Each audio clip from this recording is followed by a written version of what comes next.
ఇక తెలంగాణ రాష్ట్ర రాజకీయాల్లో సంచలనం రేపిన కొండా సురేఖ ఇష్యూ గురించి క్రమశిక్షణ కమిటీ చూసుకుంటుంది అని క్లారిటీ ఇచ్చారు సీఎం రేవంత్ రెడ్డి. ఆ విషయంపై తాను మీడియాతో మాట్లాడలేను అన్నారు. అధిష్టానం నిర్ణయానికి ఎవరైనా కట్టుబడి ఉండాలన్నారు. పార్టీ అంతర్గత విషయాలపై మీడియాతో మాట్లాడను అని చెప్పారు సీఎం రేవంత్ రెడ్డి. అంతర్గత విషయాలపై వాళ్ళు హైకమాండ్ నిర్ణయం తీసుకుంటుంది, దానికి అందరూ కట్టుబడి ఉండాలి అని అంటున్నారు. సో కొండా సురేఖ ఇష్యూ పైన అయితే మీడియా ముఖంగా నేను మాట్లాడలేను అంటూ స్పష్టం చేశారు సీఎం రేవంత్ రెడ్డి.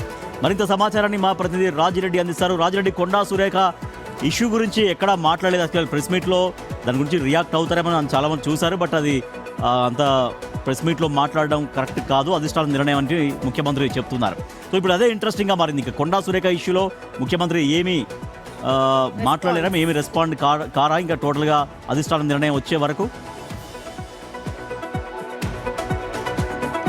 కొండా సురేఖ అంశం అది పార్టీ పరమైన అంశము. క్రమశిక్షణ సంఘంలో ఉంది, క్రమశిక్షణ కమిటీ ఆ అంశాన్ని పరిగణలోకి తీసుకుంటుంది, వాళ్ళే నిర్ణయిస్తారు. పార్టీలో నేను ఇన్వాల్వ్మెంట్ కాలేను, నేను ఇప్పుడు బహిరంగంగా ఏం మాట్లాడలేను, పార్టీ డిసిజన్ను బట్టే నిర్ణయం ఉంటుంది. క్రమశిక్షణ కమిటీ ఏదైతే ఉందో ఇప్పటికే ఏఐసిసికి, అదేవిధంగా పిసిసికి, అంతేకాకుండా మీనాక్షి నటరాజన్కి వాళ్ళు నివేదిక ఇవ్వాలని చూస్తున్న నేపథ్యంలో క్రమశిక్షణ కమిటీ నిర్ణయం తీసుకుంటుంది. క్రమశిక్షణ కమిటీయే దీన్ని ఫైనల్ చేయబోతుంది. నేను ముఖ్యమంత్రిగా ఉన్నాను, పార్టీ నిర్ణయాలంతా కూడా క్రమశిక్షణ కమిటీ చూసుకుంటుంది, అంతా క్రమశిక్షణ పరిధిలోకి వస్తుందనేది కూడా ముఖ్యమంత్రి రేవంత్ రెడ్డి ముఖ్యమంత్రి వచ్చిన తర్వాత నేను స్వయంగా వెళ్లి కలుస్తాను అని కొండా సురేఖ చెప్పారు. మరి అపాయింట్మెంట్ తీసుకుంటూ ఉన్నారా, వెళ్తారా, కలుస్తారా, దీనికి ఏమన్నా మనకు ఇన్ఫర్మేషన్ అందుతోందా?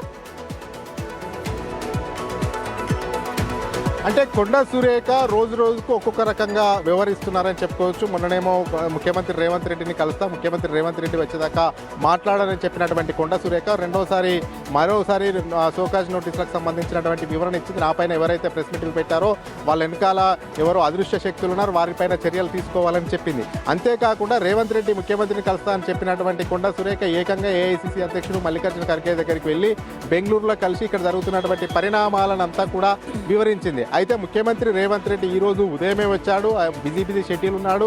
ఇందాకనే ప్రెస్ మీట్ అయింది. అంటే ఈవినింగ్ ఏమన్నా అపాయింట్మెంట్ కోసం కొండా సురేఖ ప్రయత్నం చేసే అవకాశాలు ఉన్నట్టు తెలుస్తుంది. మరి ఒకవేళ ముఖ్యమంత్రి రేవంత్ రెడ్డి కొండా సురేఖకు అపాయింట్మెంట్ ఇస్తే మాత్రమే కలిసే అవకాశాలు ఉంటాయి. లేని పక్షంలో అపాయింట్మెంట్ నిరాకరిస్తే మాత్రం కలిసే అవకాశాలు అయితే ఉంటాయి. ఇప్పటికే పదే ముఖ్యమంత్రి రేవంత్ రెడ్డికి ఇప్పటికే 2 సార్లు ముఖ్యమంత్రి రేవంత్ రెడ్డి పైన సుష్మిత అనుచిత వ్యాఖ్యలు చేసి 2 సార్లు సారీ చెప్పింది. ఇది మరోసారి అనుచిత వ్యాఖ్యలు చేయడం పట్ల కాంగ్రెస్ శ్రేణులంతా కూడా బగ్గుమంటున్నటువంటి పరిస్థితి. ఈ యొక్క నేపథ్యంలో ముఖ్యమంత్రి రేవంత్ రెడ్డి అపాయింట్మెంట్ ఇస్తాడా లేదా అనేది ఒక ఇంట్రెస్టింగ్ గా మారబోతుంది.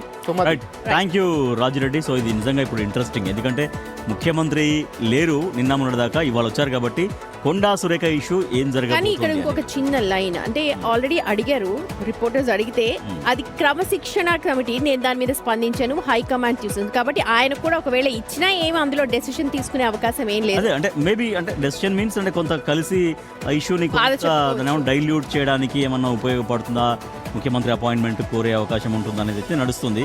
బట్